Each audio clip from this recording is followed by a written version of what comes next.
It was a rainy afternoon when I first noticed it, a small detail that felt out of place but stuck with me. I was working with Adam in the living room when I heard a muffled noise coming from the back of the house. At first, I thought it was nothing, just the house settling. But then it happened again. A low, dragging sound, followed by a soft sobbing. I excused myself and walked toward the sound.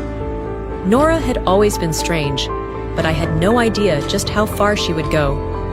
I reached the kitchen and paused when I saw it. Her back door cracked just slightly. I shouldn't have gone outside.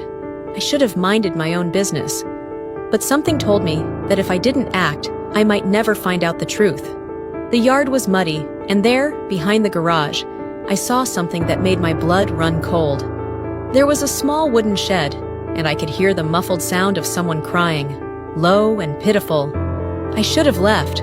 I should have walked away, but I couldn't. I approached the shed, and when I opened the door, my heart stopped. There, huddled in the corner, was a young girl, about 5 or 6 years old, her face streaked with tears, her clothes torn. She looked like she hadn't seen the light of day in weeks. I couldn't understand what I was seeing. Was this Adam's sister? Had she been kept here? My mind raced, but all I could do was pull her into my arms and whisper comfort she didn't understand.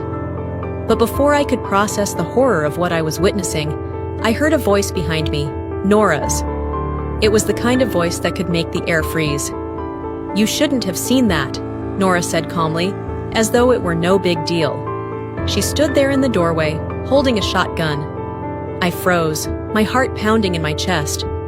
Nora didn't move, but the look in her eyes told me everything I needed to know.